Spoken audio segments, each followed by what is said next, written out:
welcome everyone. Giving folks a few seconds just to get settled in. Find your seat.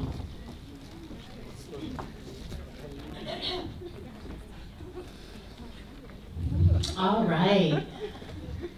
Well, welcome everyone. Welcome to our post-lunch panel, very fitting. I hope you all ate something delicious for lunch as we settle in to taste, sample, and nourish our collective soul and spirit bellies with our panel. My name is Julie Vo. I'm a board member and volunteer with VAALA, and I'm so excited to welcome you to Viet Book Fest. If this is your first time at Viet Book Fest or a VAALA event, can you raise your hand? All right, look at this. Let's give them a round of applause. Yes. Okay, so we have a lot of newbies in the house, so I wanted to take this opportunity to share a little bit about VAALA. So VAALA, also known as the Vietnamese American Arts and Letters Association, was founded in 1991.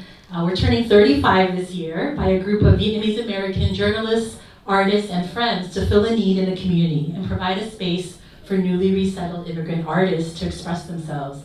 VAALA's mission is to connect and enrich communities through Vietnamese art and culture. Quite simply for us, make art, create community. We do this through our annual Viet Film Fest, Viet Book Fest, youth filmmaking workshops, our Gallery Beyond Walls, art exhibitions featuring our anchor legacy artists as well as emergent next-gen artists, and a variety of multi-medium, multi-generation artistic workshops and community programming. For VAALA, we recognize that our community story is not one experience, not one identity, but many. And that is a rich, flavorful broth of our community. It is our joy and honor to be in community with you today, and in this moment in time in history, as we hold the complexities of our everyday lives, along with the realities of the world around us, we lean into belonging, to storytelling, to care, and to the simple and powerful act of reading and gathering as a form of resistance. We are so grateful that you are here today with us. I'm excited to introduce you to our moderator for today's Preserving Roots, Spices, and Recipes, a cookbook panel, Huong Pham. Huong Pham is a child of refugees born and raised in Los Angeles in the traditional lands of the Tongva peoples. She is currently the Associate Director of Major Giving at the International Rescue Committee, and most recent to that at the ACLU of Southern California. Huong has worked as a fundraiser and communication specialist at other grassroots groups and organizations with a focus on immigrant communities and civil rights advocacy. Her work as a fundraiser has long been rooted in a deep dedication to community, and she views her work in philanthropy as an opportunity to transform archaic concepts of charity to instead empowered and engaged solidarity. Outside of fundraising, Huong spends her time hiking, though she prefers long, flat walks, gardening with her mom, unearthing old family recipes and traditional Vietnamese cuisines, and working to achieve her lifelong goal of becoming a multilingual, multiliteral polyglot.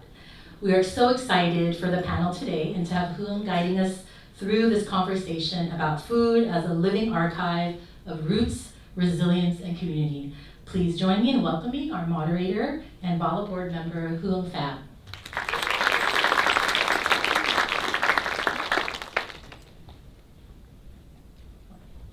Is this on? Hi. Thanks for making me sound so good, Julie. I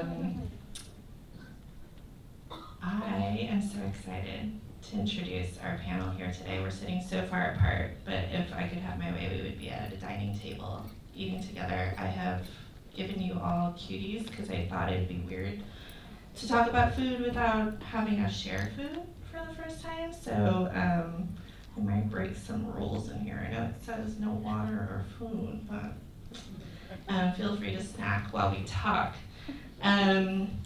These folks probably don't need an introduction from me, but I'm gonna tell you who's sitting with me today. To my left, we have Andrea Nguyen. I'm gonna say a little hi to everybody. She drove down from Santa Cruz today, so made it here. Give her a little applause. We have Tien, also a Nguyen, lots of Nguyens in the house, who has been part of the Red Boat Fish Sauce Cookbook. Did I get that right? So many syllables. thank you for that, has also done a collaboration with Roy Choi. So these books, if you haven't checked them out, are outside. You can buy them. You need to buy them, read them, memorize them. A little applause for Dane, please. And last but not least, we also have Julie at the end there, who is a dumb, not annoying. So Julie decided to bring a prop, brought her book actually. So it's sitting right there in case you need to see what it is. But all of their books are going to be outside for purchase. They're available, and we will get started and talk. Let's get started at the very beginning, actually, quite literally. What is your earliest memory of food or cooking, and who taught you to cook? I'm going to ask Andrea to go first. Here we go. The first person who taught me how to cook is in this room. It's my mother. She's sitting right here in the first row.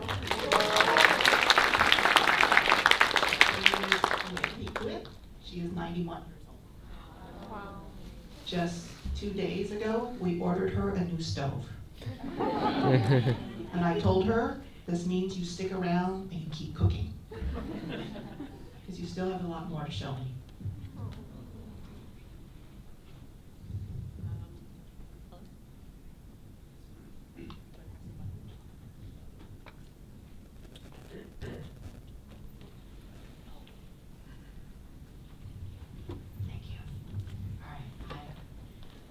I'm going to go with my first memory of eating.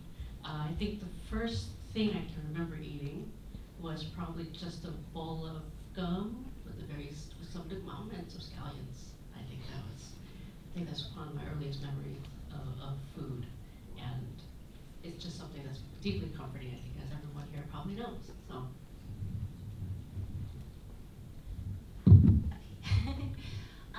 Well, first of all, before I get started, I just wanted to thank VAALA for having me here on this panel with these incredible women who I have so much admiration for.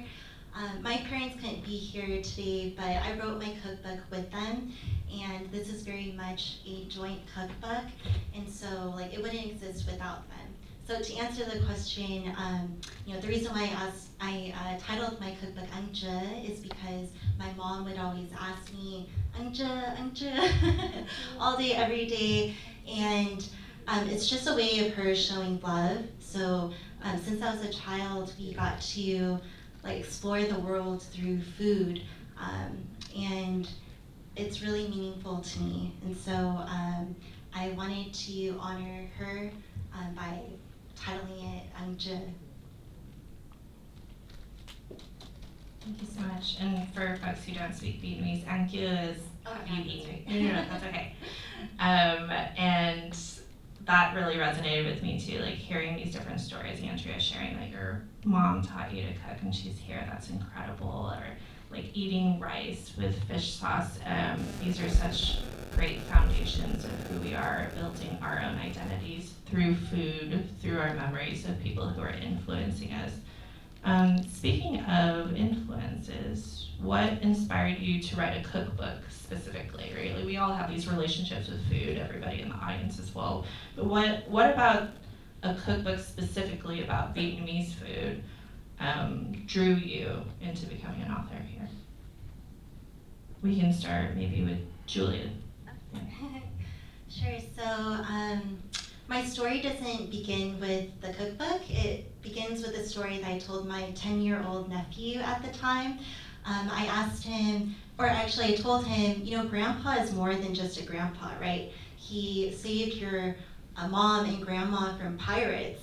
And I was really alluding to my parents' refugee boat story and their history escaping by boat after the Vietnam War ended.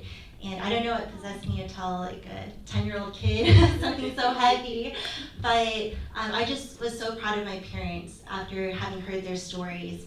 And of course he had so many questions for me, and I just felt so disappointed in myself because I couldn't answer even the most basic questions.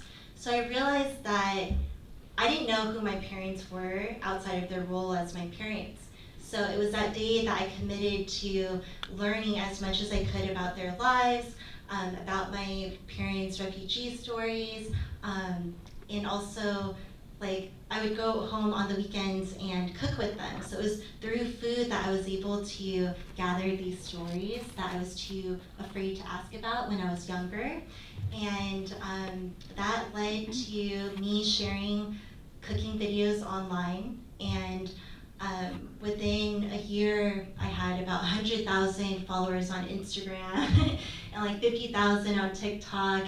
And it was just this community that built together, and people who appreciated Vietnamese food, people who wanted to connect to their culture. And it's really all thanks to my followers, my community, family, friends, my husband, that's important. And a publisher reached out to me because of that. And I thought it was a scam, but they put me in touch with Jet Tila, who is a very famous, well-known Thai chef, and he has the same publisher. And he gave me a call to see if I had any questions. So I was really giddy, I couldn't believe I was talking to him, and he had asked me why did I want to write a cookbook.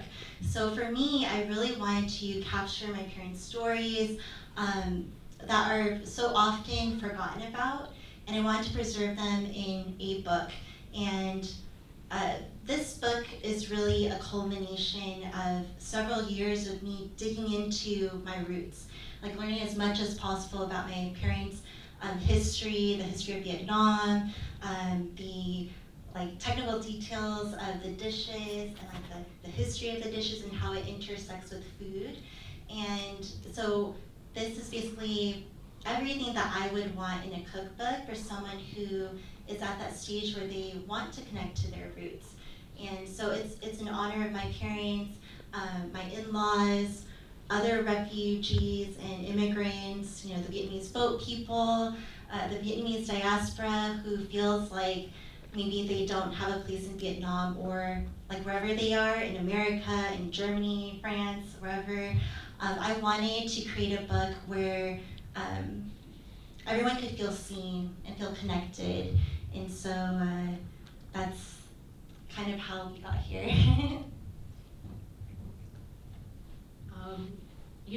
I'm a little different than both Andrea and it just in that the other panelists here, and it just in that like the books in the Red Book Fish Sauce Cookbooks it's not my recipes. And you really don't want my recipes, to be honest with you. I'm an okay cook, but I'm not a great cook. The recipes in the Red Book Cookbook Fish Sauce is actually recipes adapted from the founder of Red Boat's Pham, and this is basically his mother's recipes that we adapted for the book. And the reason why it came about was because my girlfriend at the time was working as Red Boat's R&D chef, and one of the questions that a lot of people were asking, like DMing them, emailing them, just like how do we use Red Boat? And these questions were coming from even like Vietnamese people as well, because I think if you're used to using 3 crabs or other fish sauce, when you use Red Boat or any other fish sauce that's just purely fish sauce, like anchovies, salt, and salt, you kind of have to adjust your recipes a little bit, right? Because 3 crabs, some other brands, they add sugar, they add a couple of things to it. So you just have to adjust your Big John recipe, for example, if you're using Red Boat. And so they were getting a lot of questions, like how do we use Red Boat in the recipe? How do we adjust? And so I just kind of happened to overhear this conversation, and I said, it really makes sense, I think, for you all to write a cookbook. And I had known a little bit about Huong's mother, that she had a book of recipes that she managed to bring to the United States. She actually had several copies of the recipes that she would send overseas to different family members, but they all got lost over time. And so only 1 or 2 survived. And Huong's love for food really came from his mom. And I just thought, it's such a great story. It's such a great representation of the Vietnamese experience. And so it is very much like a Red Boat cookbook, fish sauce cookbook, but what we really wanted to do was honor his mother and her recipes. And so the recipes in there use Red Boat. They were adapted from these like little notes that she would write in her notebook that my girlfriend really helped develop and like modernize for like an American kitchen. So we just thought it was really important story to preserve and to actually be able to connect with folks, even though you might not use red boat, you might use different fish sauce, but we just thought the story was just something that we really wanted to make sure that we had down on paper, you know, like there are not a ton of Vietnamese cookbooks out there. Like Andrea really opened the door to getting Vietnamese cookbooks being published in America, and we just wanted to kind of do something to help add to the books that are out there. One of the things that someone like Tien does in the cookbook industry, it's an industry I've been working in for 20 years, I feel like a dinosaur.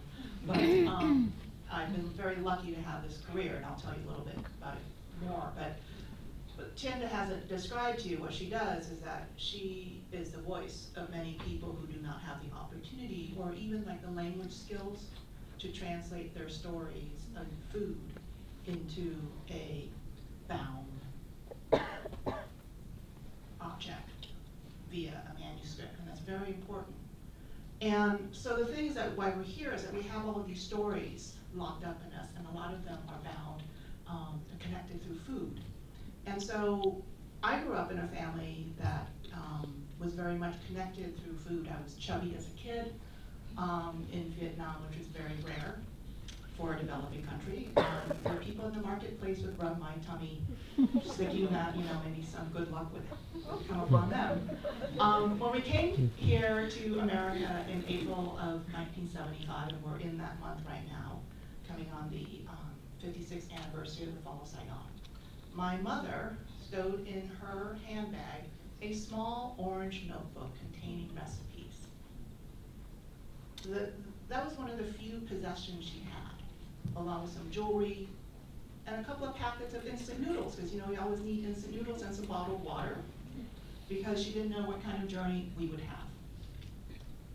She thought she was going to open a restaurant here in America for all the Vietnamese people who were coming here, refugees trying to flee a very bad situation in Saigon. They all knew, people knew. So we came here, and I grew up going to the public library to read cookbooks in English. At the age of 10, I learned how to cook rice. I started reading some books written about Vietnamese cooking, and they were so damn exotic. They were about people going back to Vietnam. They were about people wearing conical hats. These long-ass recipes that I was like, this is not the Vietnamese American experience I know about Little Saigon, about people trying to preserve their identity through food in America, about being Vietnamese in America, about being Vietnamese Americans. And I wanted to write a cookbook. I had no idea that a refugee kid in California needed to be in New York. I didn't know that I had to be on TV to get a cookbook deal, but I was told I could not get a cookbook deal because I was not on TV. So I built a website way, way back and did learn how to code and HTML and all that stuff. I know. This is not what my parents intended for me, all right? I was supposed to go into banking. But it turns out I was terrible in accounting. An Asian, that's not good math, that's me, right? So anyway, through a series of circumstances, I landed my first cookbook deal, which took 10 years before my first cookbook was published in 2006. So I'm by far not an overnight success story. But somehow, I have a certain knack for writing cookbooks.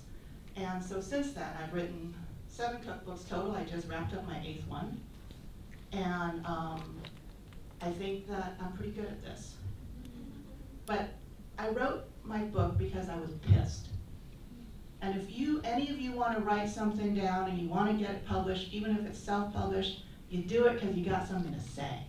I think you all have something to say because you're here interested in Vietnamese arts and literature.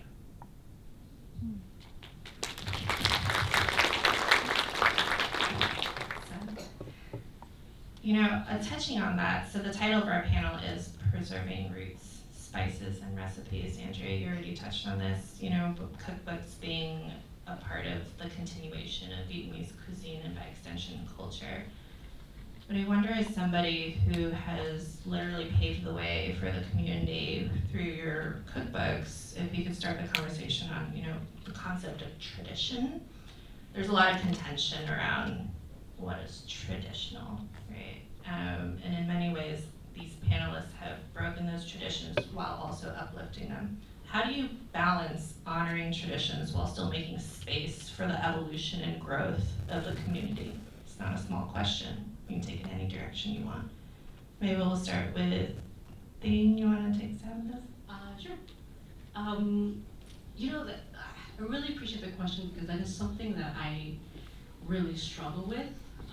Just that word traditional, it's the same struggle I have with the word authentic and the word classic, because these are all words that I think of sort of shortcut words. Like when you say them, we kind of know what you mean, but we also kind of don't. And so when I think about tradition and like evolution of food, like I don't think of them as binary, right? Like to me, they're not two different things. You think about traditions evolve, right? Like what are traditions that we hold on to now? Like they themselves are an evolution of something from before. So I don't think they're necessarily in conflict with each other, if that makes sense. And so when we're thinking about, in terms of food, what we're trying to preserve, for me, like I really try to think deeply, like what exactly are we trying to preserve, right? And we're thinking about a traditional pho, for example, whatever that means. Like what is it that we mean? What is it about that tradition we want to preserve? Is it like the way it's made? Is it the bowl size? And I think about pho, like really back in the day, was like, you know, the size of your hand, which I love. Like but now we have all these phos that are really the size of, you know, a cauldron. You know, so when you think about traditional pho, like what are we talking about there, right? And so for me, like it is really just a question of trying to dig in, be more specific. What traditions are we trying to preserve? And from there, building on that. And I also think sometimes it's also useful to discard traditions that aren't particularly useful. And I think of that very often as a queer person, like living in different like contexts. Like sometimes some traditions are deeply harmful. And I feel like we can evolve those so that they are more inclusive and beneficial to everybody. And that includes whatever foods we're making and who's included at the table. So that's how I kind of think about it. Okay.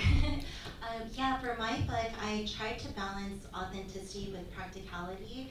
And like you were saying, I also struggled with what does it mean to be authentic, right? And as I was working my way through the book, I had a little bit of the imposter syndrome at one point because I realized, well, I wanted this book to be so Vietnamese, and I've never been in Vietnam, just to be transparent. But you know, everything that I knew to be Vietnamese is from my mom and the way that she's shared her memories of Vietnam. And so to me, like the authenticity is if my recipes can you know, be like my mom's recipes, then I'm happy. Like when I shared it with others online, they also tried in, they said, oh, it reminds them of their mom's recipes too. And it's just really nice because every family has their own twist on a dish, but there's these core fundamentals like you were talking about where like you want to maintain like the integrity of the roots, the spices, you know? And so I wanted to concentrate on like what are the fundamentals to cook a dish, but then also give some leeway and some grace for people to cook on a busy schedule. So like with pho, you know, yes, you can make a really great pho broth in like 12 hours, but most people don't have that time. And I just remember my mom would take me to the grocery store like in Little Saigon every weekend, and she would just, even though she was so busy, she would make sure to get Vietnamese food out on the table. And like sometimes it was just like a piece, like the instant piece from a jar, but at least she got those flavors in, you know? And so I really wanted this book to be not as intimidating so people can just start getting cooking. And you know, once people understand the fundamentals, then they can explore and do some fusion recipes and like have fun with it. But yeah, I wanted this to just focus on the core and then give people the option to be like spontaneous with it. Yeah, I think that both Tien and Julie have touched on some core elements that are universal when we're dealing with food, you know, and as soon as, when you think about the way Vietnamese food is eaten, once that it hits, let's say, a bowl of pho onto right in front of you. The way you eat it may not be the authentic way that one would intend it to be eaten in Hanoi back at the turn of the 20th century when pho started out. So right there, you just threw authenticity and tradition out the window, right? But the thing is that I actually, in my work, I focus on a different point, which is intention. In Vietnamese, it's called kheo, K-H-E-O, and it translates into like intention and skill. What is it that you mean to do? Why is it that you're using those ingredients? So sometimes when I go back to Vietnam and someone says to me, oh, sister or auntie, look what I'm doing, and I'm like, that's cool, but I've never seen that before, so why'd you do it? What is this? Why are you doing this? Who's doing this? Are there a lot of people making this dish this way? And if they say to me, well, I don't know, this is just something I came up with, and I said, that's cool, why'd you do it? And then maybe it tastes better. That's okay, I'm down with that. But I want to know what their intention is, because that intention tells you how good of a cook they are. Because otherwise, they're just throwing things together into a skillet or a bowl and saying, here, I've got a new dish, ha ha ha. And that's actually not much of a story for me. Thank you so much for sharing that. I want to go back to when you said you got pissed when you wrote the book. I think that's a pretty interesting point there, because I think rage and anger is often in our communities where we avoid it, seen as not a good emotion, but it's actually been a huge motivator for you. 7, 8 cookbooks? Oh my God. Highly motivated. Yeah. What do you think about like these spaces you've been able to create for all of you, whether it's in a cookbook, in a community, on social media? How do you approach your position as someone of influence to kind of hold discourse with food? Right? Like you have conversations at a dining table, you have conversations when you're eating, you're having conversations about food. People argue about food, whether it's often authentic or not. This new concept of being an influencer, like how do you wield that for whether it's your own activism, your own motivation?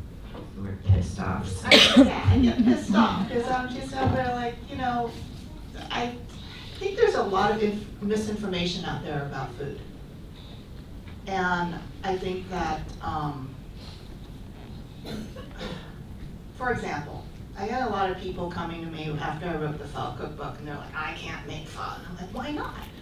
And they go, because my mother said that it takes an overnight cooking process, and it's going to be a total of 12 hours to make pho. And I'm like, my mother never did that.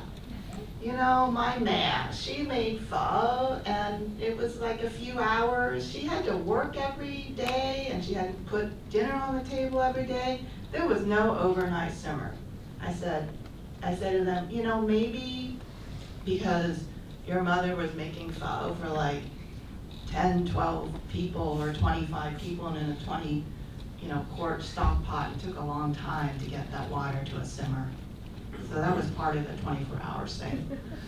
And so that kind of gets me pissed off.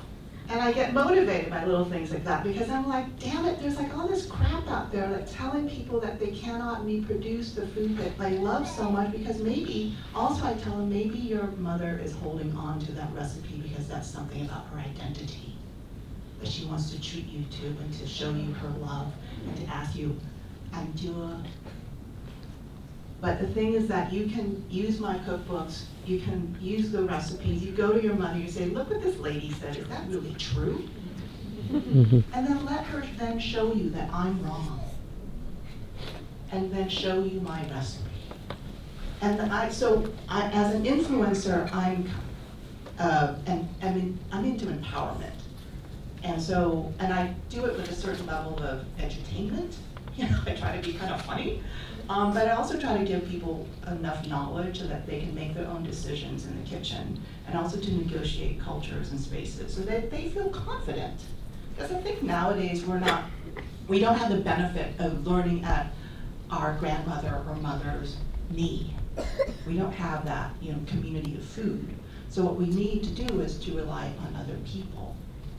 And so showing you something that is full of trick dance moves doesn't do much for you. It may get me a lot of followers, which I don't have a ton of followers. Julie's like amazing. But it's like, I just want to provide people with good information. And so sometimes I get pissed off. And that's how it gets me through a book, or maybe through a newsletter or post or something like that.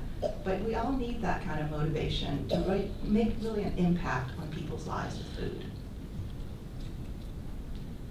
Yeah, I just want to say +1 to that. It's hard. When I first started writing about food, I think I was very reactionary in a way, because I think rage did drive a lot of what I wrote about, because I was really annoyed with how much of media, publishing and food media, and just media in general, cater to an audience that I did not feel I was part of, if that makes sense, right? Like, so many of the books I work on, and some of the books that I really appreciate, that you two have worked on, is that you center Vietnamese people in these books, right? We center Vietnamese people, we center an immigrant audience, we center people who are kind of familiar with the book or with the cuisine, or not scared of it. Like, this came up a lot with the Red Book book, because I did get a lot of questions from different people, like, oh my gosh, I'm so scared of fish sauce. It's really stinky, it's very pungent, what if I spill it? And I have to be honest, I got to a point where I just said, this book isn't for you. Just don't buy it. Like, if you're scared of fish sauce, just don't buy it. Like, it's not for you. Like, I think you have to respect fish sauce, but if you're scared of it, an entire book about fish sauce, maybe it's not for you. Maybe you gotta start somewhere else with 1 or 2 other smaller recipes where you don't have to commit to 70 to 80 recipes where the center focus is fish sauce and the thing you're scared of. And I think that I think as I've been more online and trying to kind of stay offline these days, to be honest, just trying for my own mental health, I have gotten to a point where I'm trying to be better about sussing out people's intentions when they come with questions. Like, I think sometimes people come in with, just like, they're not really there to talk to you, they're kind of there to talk at you about, what a terrible experience they have with Vietnamese food at this one place they went to 10 years ago. And there was a time, I feel like 10 years ago, when I would have tried to argue with them, but I feel very, very inspired by what Keanu Reeves said a couple years ago, where he said, if someone tells him 2 + 2 is 5, he's gonna say, great job, and he's gonna leave. I kind of feel that way sometimes when some people come up to me with things I just feel like are not in good faith. So I think there's a little bit of both. I think in terms of how I try to approach being somebody who sometimes gets asked to do things like this, it's just, I trust you that you are coming to me and these events with good intentions. In return, I'll answer and try to educate and empower and try to help process and give tips and things like that, and we can have a great time. But I'm trying to just be more mindful about that personally.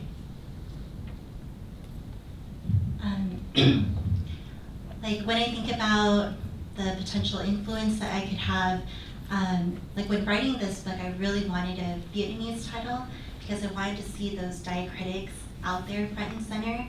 And at the time, I really had to push for it, because there weren't too many Vietnamese titles I was seeing. And I went through hundreds of titles, and it was either taken or it didn't resonate. And so finally, Cho is something that I really wanted, but I had to push for it with my editor. And I was so grateful that she advocated for me as well. And so she leaned on me to make sure that I knew my audience. And the risk with the Vietnamese title is that non-Vietnamese people might not resonate with it, right? And so book sales would be down. But to me, it just felt like if you wanna, America is a melting pot. So if you wanna learn about our food, our culture, you should learn about an important phrase that means something to us. And if the title turns you off, then I don't even want you to have my cookbook, because you want someone to really appreciate all the hard work and energy that you put into it. And so that was something front and center in my mind. And as I think about like having a platform online, like food is so beautiful because it's brought together this really vibrant community, and food represents like so much light and joy, but then it's also so much more than that. Like we could have really deep, meaningful conversations with food. And especially this year with everything that's been happening, I've been thinking about like how do I make the connections about like my parents' refugee stories with like the current events today. And like many people will say, well, stop making food political, right? But like food is a perfect topic to be political because it represents, people, shared history, shared struggles. And so I try to, like nowadays I've been trying to figure out how do I connect the dots with what food represents and the people behind food and like what's happening today, like with Palestine or like Iran and all that stuff. So just trying to figure out how to use my platform to talk about something that's much bigger than me.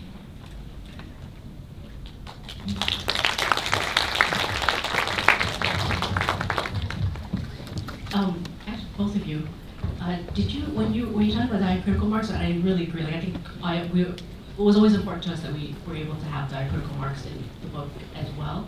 Did you have a problem with fonts? Oh my gosh, that like really kills me because like, yes, because then I was the only one that knew the Vietnamese, so I had to review every word in this book, and when they changed the font, it messed up all the fonts in it, so I had to review the book many times, and my eyes were shut because I was the only one that could catch it if something was wrong, so that was definitely a challenge. Well, let me tell you this, back in 2004, when we made Into the Vietnamese Kitchen, one of the people who worked on the books actually had to create some of those diacritic marks just for the books. She had to like manually do something, some kind of hocus pocus stuff. Because like some of the Vietnamese vowels where there's like 2 marks, and that didn't exist so easily in the particular typeface that was chosen. And so that person who worked on that later became one of my editors. And so there's always this question about diacritics is also with Vietnamese, when do you have them in the title of a recipe as well as the English, and then do you not? And it used to be that you would only have like one of my books is called Vietnamese Food Any Day, and I decided not to have the direct translation of each recipe title in Vietnamese because I knew that this was a book that was like, you make the food from the supermarket ingredients, and so I was like, I didn't want to scare people. And I like kind of tucked diacritics in here and there so that I'd hide them so that Vietnamese people would see them, so it wouldn't be too intimidating, because it'd be like 2nd, 3rd generation, But then like, by the time I got to my 7th book, Evergreen Vietnamese, I'm like, I'm going all out. They're all in there, because I knew that was going to be a harder hidden book, just like Into the Vietnamese Kitchen was, and like the Pho Cookbook has all the diacritics too. So you like choose when to use them so that it really allows you to make connections with your audience, just make a statement about your intention, about the depths through which you want to get a recipe or something. But yeah, 20 plus years ago, we just had to make some of that stuff up. Good question. I asked because, like even today you see like just different articles and sometimes they'll drop in a Vietnamese phrase with diacritical marks, but it's in a different font. And like whenever that happens, it just kills me a little bit. I die a little bit inside. It's like they could not find a different font to accommodate, language. And there's just kind of small things, and again, that telegraph who the publisher, the publication is centering. So it's just small things. And when you go to Vietnam, you see some of the coolest fonts. Dude, that's true. They're like historic. I mean, my mother will remember seeing them on buildings and on posters and in books, and they're like Art Deco-y, they're mid-century-ish, and you're like, damn, where did that all go? just have to bring them here. Yeah, so it's like shows a lot of possibility, right? Thing you talked about mental health. I'm going to touch on that a little bit. Just like, I don't know if you consider yourself as having a public persona. I know. I try not to. Okay. So, in what ways has that changed your relationship, if at all, with food and culture on the different platforms that the three of you are on, right? Whether it was to take a break from social media or it was to go all in and, you know, fully put those marks or whatever it is, argue with your editor. Has that changed your relationship with the food and culture? Do you feel like you have to put on a filter or you're over it? Okay.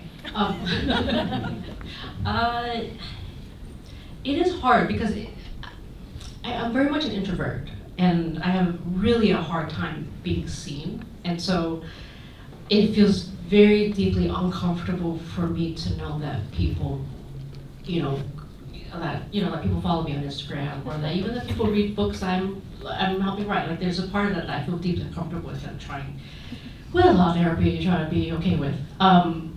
But in terms of how I present myself on social media, like, I do feel like I am just who I am. Whether you're posting about, what's happening in Palestine or the current war in Iran, like, it is just who I am. And I am clearly I just feel like I don't really hide it, and if you don't like it, then you could just unfollow, I guess. I haven't had any pressure from any editor or publisher or anybody to say, I've been fortunate in that way, that I just haven't had any external pressure to moderate what I post about. But other than, I don't generally post about my private life, I just kind of keep it, my beliefs and things like that. But yeah, I do think about it. I do think about being seen and being conscious of that, but at the same time, I don't want it to censor who I feel like I am. So I really love what you said and resonate with it, because sometimes you feel this pressure from having a public platform, but for me, it's always been about just being yourself and being authentic, and your people will come, and the people that you don't want will unfollow, and that's kind of nice to filter it out that way, because it's not about the number of people in your circle, it's really about the quality of people in your life. And so as I have this platform, I just try to stay true to myself, and again, I'm trying to be more aware of how I can keep using my voice and show up for people. Yeah, so because I've been in this space for a long time, there have been moments in food when someone who is white did something that was so egregiously bad to Vietnamese food that people would send it to me and say, you, Andrea, need to make a statement. This is a terrible affront to Vietnamese food and cooking. And I mean, I used to work in communications and management, PR and stuff, and I have to think about my words very carefully in terms of how I present at that point, my level of rage. And I try to be very level-headed, because I think sometimes in the cases that I'm thinking of, people just were very ignorant. And in those situations, I make a statement, and I let people decide. The people who are already pissed off that these other folks are going to hop on, and they're going to express. They just want me to say something so then they can hop on the bus and just say scream whatever they want to say. But in those instances, because I was kind of even keeled about it, at the same time just saying this is a bad situation that person created, or a completely ignorant statement about Vietnamese food, how Vietnamese food is prepared, how Vietnamese food should be eaten, I end up talking with the person, they contact me. Yeah, and then we talk. There are some tears on the other side of the phone, and I feel like, okay, I helped people from a lot of different sides. So, because I don't feel like unless I truly am like that torn up about something, then I will get angry. But otherwise, you know, if I'm being asked to talk about something, to make a statement, I really think about it because I realize that people look at me to be some kind of arbiter.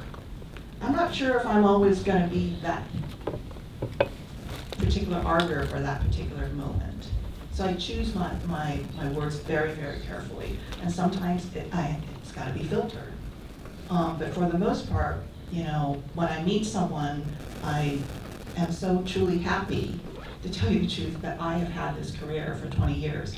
My mother is happy that I managed to like keep my livelihood and have been able to save for retirement.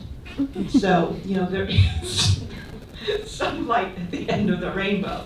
So for me, I'm just like, I'm happy to be able to be doing this thing that I wanted to do since I was like 10 years old and never thought I could get there because I was a refugee kid. Okay, so.